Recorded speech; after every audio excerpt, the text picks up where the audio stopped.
Assalamualaikum warahmatullahi wabarakatuh.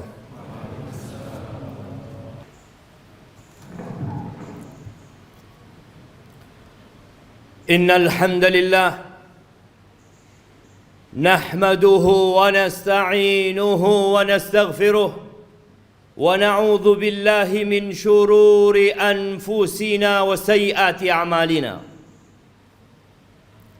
Man yahdillahu فلا مضل له ومن يضلله فلا هادي له وأشهد أن لا إله إلا الله وحده لا شريك له له الملك وله الحمد وهو على كل شيء قدير وأشهد أن محمدا عبده ورسوله وحبيبه وخليله صلوات ربي وسلامه وبركاته عليه وعلى آله وأصحابه ومن تبعهم بإحسان إلى يوم الدين أما بعد فيا عباد الله أوصيكم ونفسي بتقوى الله فقد فاز المتقون.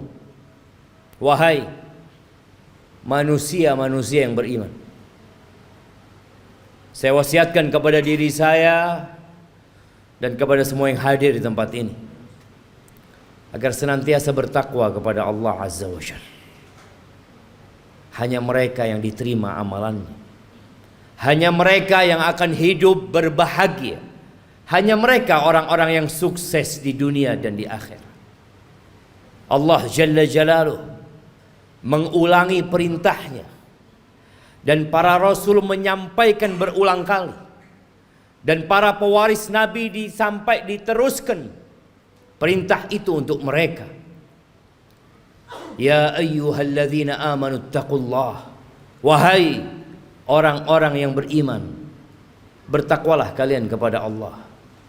Kalimat yang sering kita dengar, yang terus diulang-ulang, karena kita memang sering lupa.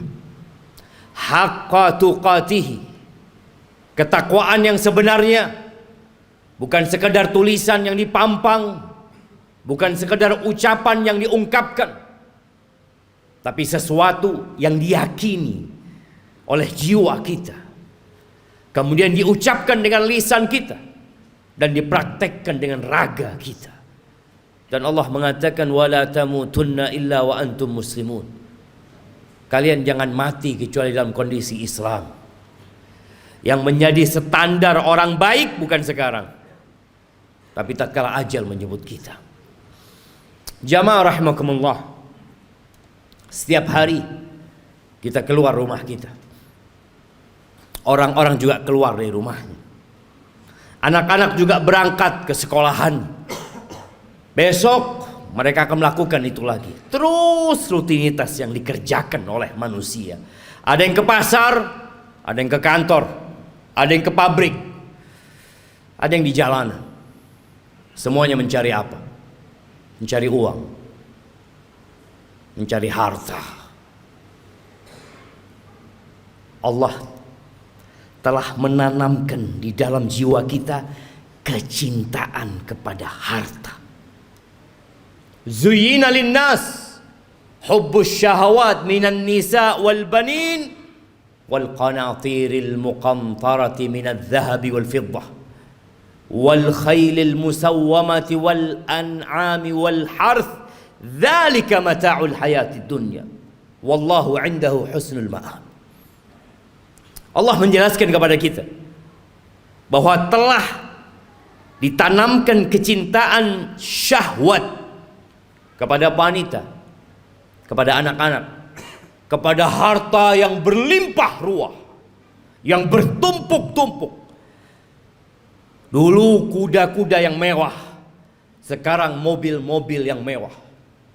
Pertanian, peternakan, itu sesuatu yang sudah dicintakan kepada kita. Itu kesenangan kehidupan dunia. Tapi di sisi Allah ada tempat kembali yang baik. Lihatlah orang terkaya di dunia ini. Kemana dia bawa hartanya? Dia tinggal selama-lamanya di muka bumi ini. Di negeri ini kita sering membaca 10 orang terkaya. 1 fulan, 2, 3, 4, 5, 6, 7, 8, 9, 10, semua hartanya ditinggal. Hati-hati dengan dunia ini. Jangan sampai kita tertipu. Silahkan bekerja, silahkan cari harta, tapi ambisi kita bukan dunia. Karena kita nggak lama tinggal di dunia, jemaah. Sungguh sangat bodoh manusia yang menimbun hartanya di sebuah tempat. Dia taruh di brankas, tiap hari dia kumpulkan di sana, kemudian setelah itu dia tinggal selama-lamanya. Kemana akalmu? Bukankah engkau capek menumpuk harta itu? Bukankah engkau sekolah tahunan untuk mendapatkan harta itu? Dan engkau udah dapat. Kenapa engkau nggak bawa? Kenapa kau tinggalkan selama-lamanya, kau tinggalkan di muka bumi? Dan kebanyakan kita seperti itu. Hanya bekerja dan terus bekerja, kemudian pergi meninggalkan dunia. Ahibati fillah, sebagian kita sudah hidup menderita jiwanya. Maka disebutkan oleh WHO sudah ada 1 miliar manusia yang sakit jiwa, sakit mental. Kata Nabi SAW, mengingatkan para sahabatnya, kaifa antum idza futiyat alaikum Faris wa Rum, ayu qaumin antum? Kira-kira bagaimana kondisi kalian? Nabi menyampaikan ini dalam kondisi sahabat susah, tidak tahu apa yang besok mereka makan. Dalam kondisi sebagian sahabat ketika berangkat perang, sehari hanya makan 1 butir kurma. Sehari hanya 1 butir kurma. Rasulullah SAW menyampaikan ini dalam kondisi sahabat berangkat perang, dalam kondisi tidak ada alas kaki buat mereka, sampai kuku mereka ngelupas. Nabi menanyakan kepada mereka yang hidup menderita secara harta pada waktu itu, kira-kira bagaimana kondisi kalian apabila Persia dan Romawi ditaklukkan, kemudian harta mereka dibagikan kepada kalian? Ayu qaumin antum? Kira-kira kalian jadi orang yang seperti apa? Kata Abdurrahman bin Auf, nakun kama qala Allah atau kama yaqulu Allah. Kita akan menjadi manusia seperti yang Allah inginkan, yang Allah perintahkan. Kata Nabi SAW, awa ghaira dhalik, mungkin gak seperti itu, kata Nabi SAW.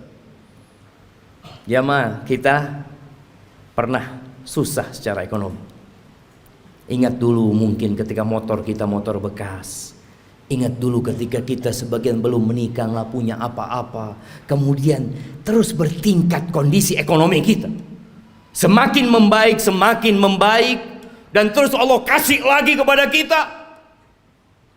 Sekarang bagaimana kondisi kita? Abdurrahman bin Auf mengatakan kita akan menjadi orang seperti yang diinginkan oleh Allah dan Rasulnya. Tapi kata Nabi SAW, mungkin gak seperti itu kalian. Apa yang akan terjadi? Tatanafasun. Yang pertama, kalian akan bersaing. Udah punya harta banyak, yang seharusnya hidup tenang, sakit jiwa. Terus dia bersaing.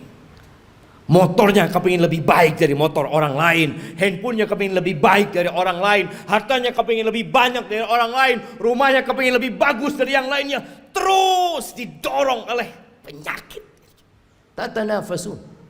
Itu yang akan terjadi. Oke. Bersaing boleh kan? Selama kita tidak menzalimi orang lain. Tapi Nabi SAW mengatakan itu hanya awal yang akan terjadi. Yang kedua, thumma tatahasadun.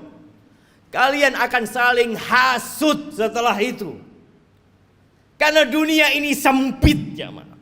Kursi-kursi itu terbatas. Kalau sudah ada yang duduk di sana, yang lain nggak bisa duduk di situ. Dia harus turunkan dia. Dia harus menggantikan posisi itu. Kalian akan saling hasut. Kita lihat orang-orang yang di pasar, bagaimana kondisi jiwa mereka yang mungkin tampak sehat-sehat menurut kita, tapi sakit jiwanya. Nabi menyampaikan kalian akan saling iri, kalian akan saling hasut. Gak suka orang lain lebih baik dari dia daripada sisi, gak suka dia. Padahal saudaranya Muslim, yang seharusnya dia bergembira dengan kegembiraan saudaranya, yang seharusnya dia cinta kepada saudaranya seperti dia mencintai diri dia sendiri. Tapi itu tidak terjadi. Kalian akan hasut, akan iri. Selesai enggak? Yang ketiga, thumma tatadabarun. Kalian enggak saling bertegur sapa. Enggak kepingin ketemu. Kalau ketemu sama saudaranya sakit hatinya. Selesai? Belum. Yang keempat, yang akan dibawa pulang, yang akan dibawa tidur, yang akan dibawa makan, thumma tatabaghadun. Kemudian kalian akan saling membenci. Kalian akan bermusuhan dengan saudara kalian sendiri. Ahibati fillah, itu penyakit yang sudah menimpa kita. Nabi alaihissalatu wassalam mengatakan, dabba ilaikum da'ul umam. Sudah menyerang kalian penyakit-penyakit umat yang sebelumnya. Iri dan dengki.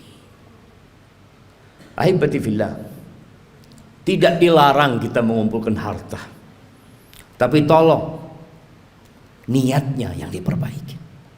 Rasulullah sallallahu alaihi wasallam ketika melihat ada seorang sahabat yang bekerja keras mengumpulkan harta, kata orang-orang di kalangan sahabat yang lainnya mengatakan, laita hadza fi sabilillah. Aduhai kalau kekuatan dia, energi dia itu disalurkan di jalan Allah, di jihad fi sabilillah. Maka Nabi mengatakan kepada para sahabatnya, lau kana yas'a. Kalian tahu kalau orang ini keluar bekerja dalam rangka memberikan nafkah kepada kedua orang tuanya yang udah sepuh, fahuwa fi sabilillah.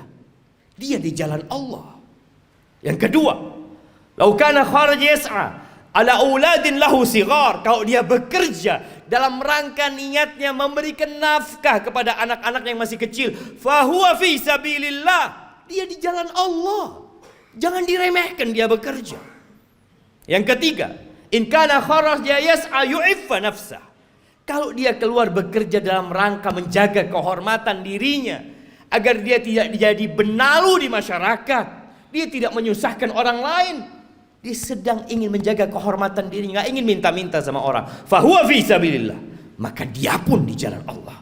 Tapi yang keempat, in kana kharaja yas'a riya'an wa mufakharatan. Tapi kalau dia kerja dalam rangka riya, pamer, dalam rangka berbangga-banggaan dengan harta dia, fahuwa fi sabili syaitan, maka dia di jalan syaitan. Jangan sampai tiap hari kita keluar rumah kita, kita sedang berada di jalannya syaitan. Bekerja hanya untuk berbangga-banggaan, hanya untuk pamer kepada orang lain. Aqulu qawli hadza wa astaghfirullah li wa lakum wa lisairil mu'minin wal mu'minat fastaghfiruh innahu huwal ghafurur rahim.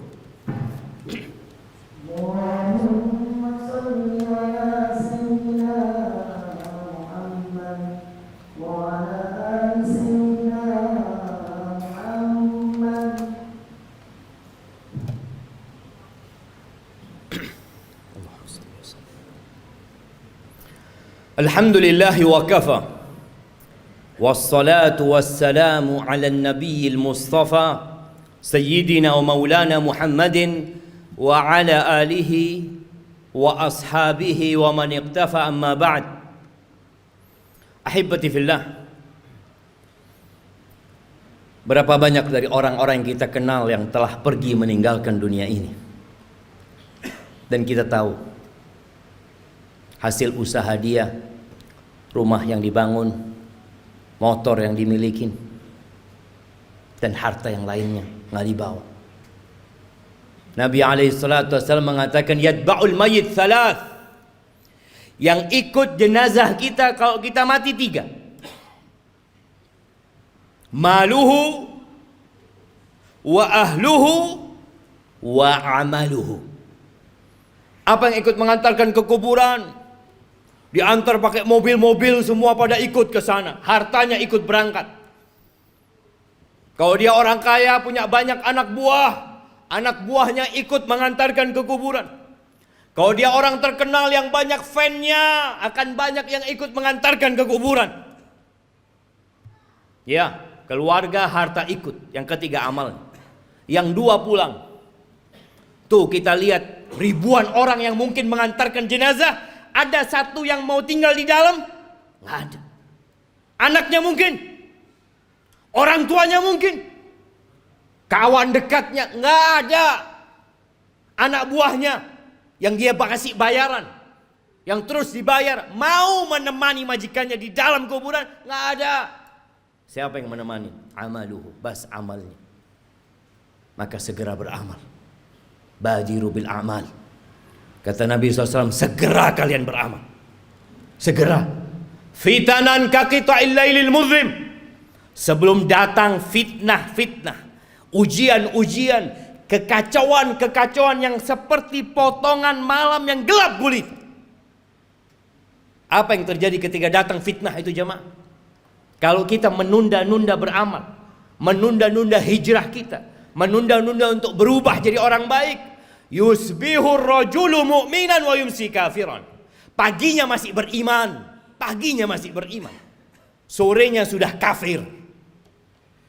Wa yumsi mu'minan wa yusbihu kafiran.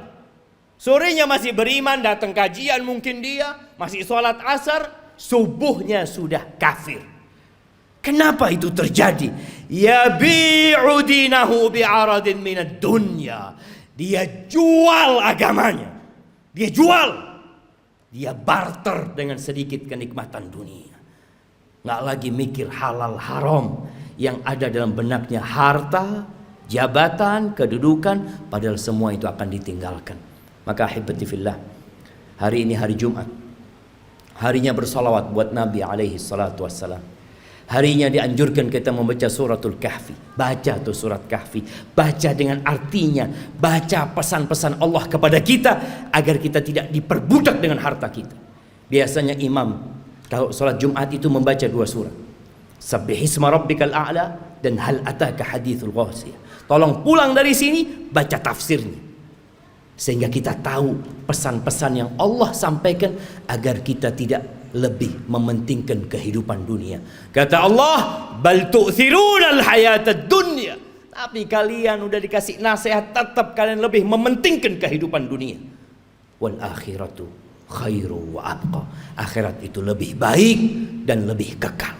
Ahibati fillah, innallaha wa malaikatahu yusalluna 'alan nabi ya ayyuhalladzina amanu sallu 'alaihi wa sallimu taslima. Allahumma salli wa sallim وزد وبارك وأنعم على عبدك ورسولك حبيبنا وسيدنا محمد. اللهم اغفر للمؤمنين والمؤمنات والمسلمين والمسلمات الأحياء منهم والأموات إنك سميع قريب مجيب الدعوات.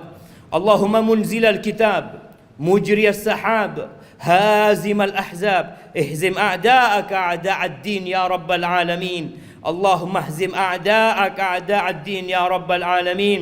ربنا ظلمنا أنفسنا وإن لم تغفر لنا وترحمنا لنكونن من الخاسرين. ربنا لا تزغ قلوبنا بعد إذ هديتنا وهب لنا من لدنك رحمة إنك أنت الوهاب. ربنا آتنا في الدنيا حسنة وفي الآخرة حسنة وقنا عذاب النار. وسبحان ربك رب العزة عما يصفون وسلام على المرسلين والحمد لله رب العالمين.